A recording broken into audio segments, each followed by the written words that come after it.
السلام عليكم ورحمة الله وبركاته كسو دوادا داودي القصة كدايشada mudan gabadhani hooyadeed waxay dhashay iyadoo dhagool ah oo aan waxba maqlaynin hadda waxa ay la nooshahay aabaheed wuxuu ku ciyaarsiin jiray fooliin iyo qalabka muusikada ah inkastoo gabadhan aysan waxba maqlin haddana waxay ahayd mid dareenta muusikada aabaheed uu tumayo aad ayayna uga farxi jirtay markii ay weynaatay gabadhani aabaheed wuxuu ka soo diiwaangeliyay iskuul lagu barto garaacidda fooliinka ama muusikada sababtoo ah waxa uu garanay waxa ay muuhibada u lahayd marka ay socoto wadada ma maqasho dhawaaqa gawaarida darawaliintii way caay jireen iyagoo oranaya war hooy ma waalan tahay maxaad gaariga iskugu dhigaysaa mana oga darawaliinta gaariga wado in gabadhani ay tahay gabar dhagool ah oo waxba maqlaynin marka ay madarasada tagto gabadhani dadka ayaa cayn jiray iyagoo ku oranaya waxaad barato miyaad weyday marka aad baranayso muusikada ama fooliinka inkastoo hadalkooda aysan maqlayn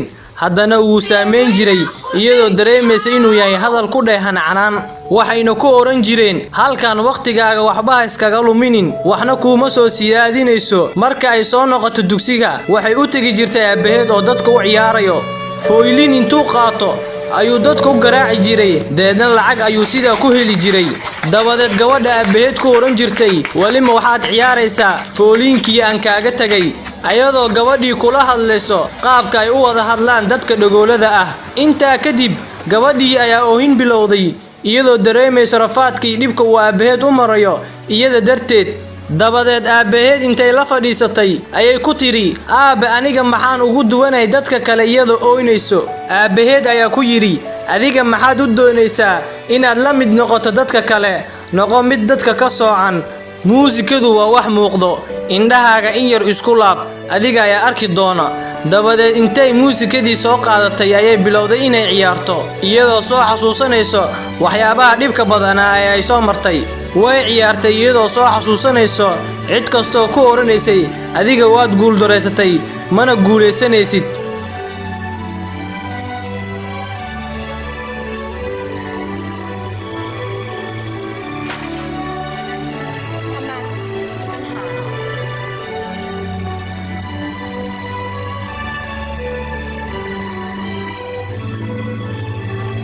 ugu dambeyn waxa la soo gaaray imtixaankii ay ugu qalin jabin lahaayeen dugsigii ay ku baranayeen muusikada ama fooliinka tartankani waxa ku tartamaya gabdho badan oo ay ka mid tahay gabar markasta cayn jirtay dhibaateyn jirtay gabadha dhagoosha ah hadda waxa la isugu yimi tartankii waxa lagu bilaabay gabadhii kibirka badneed way dhameysay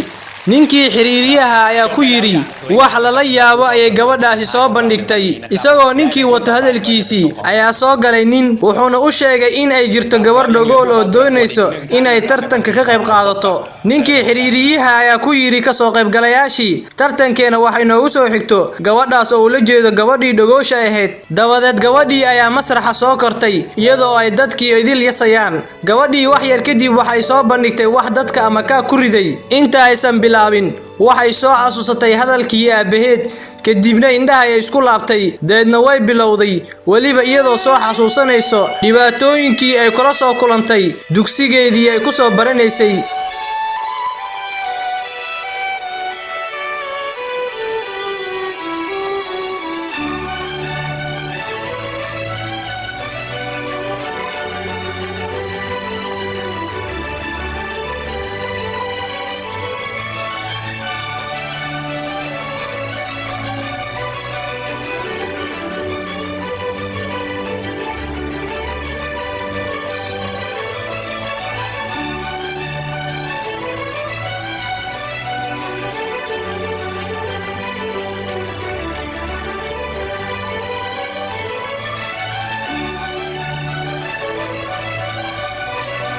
kadib markii ay dhameysay dhammaan ka soo qaybgalayaashii ayaa hal mar wada aamusay si la yaab leh dhammaan ka soo qaybgalayaashii ayaa hal mar wada istaagay kadibna bilaabay inay u sacbiyaan gabadhii dhagoosha ahayd imaqal daawadaha qaaliga ahow maqal hadalka waalidka waa kuwa kaliya garanaya maslaxadaada hana maqlin qofka hadalkiisa ku niyad jebinaya kana digtoonow inaad ku jeesjeestid mar walba dadka ka waran haddii aad dhalan lahayd adigoo dhagala ama indhala maxaase dareemi lahayd laakiin hadda waad aragtaa waxna waa maqashaa dheh alxamdulillaah waqti kasta halkaas ay inoogu soo dhammaatay qisadeennii waa anigoo Zaki Maxamuud idinleh assalaamu calaykum waraxmatullaahi wabarakaatuh الحمد لله على الأفراح الحمد لله الحمد لله الحمد لله على الأحزان الحمد لله الحمد لله تزيد أفراح تزيد أتراح تزيد أفراح الحمد لله تزيد أتراح الحمد لله على الإسلام أكبر نعمة من الهادي الحمد لله أمن سلام تنعم فيها رب بلادي الحمد لله تزيل الهم تشفى المجروح وتمنع الغم الحمد لله تزيل الهم تشفى المجروح وتمنع الغم الحمد لله بترضي الله يرضيك الله بها تنعم الحمد لله بترضي الله يرضيك الله بها تنعم الحمد لله على الأفراح الحمد لله الحمد لله الحمد لله على الأحزان الحمد لله الحمد لله تزيد أفراح تزيد أتراح تزيد أفراح الحمد لله تزيد أتراح الحمد لله مع الأذكار نرددها مساء وصباح الحمد لله وفي الأسحار مع استغفار بكل دعاء الحمد لله دوم وأبد الحمد لله بقبل وبعد الحمد لله دوم وأبد الحمد لله بقبل وبعد الحمد لله بها ترتاح رزقك الله ببيت الحمد الحمد لله بها ترتاح رزقك الله ببيت الحمد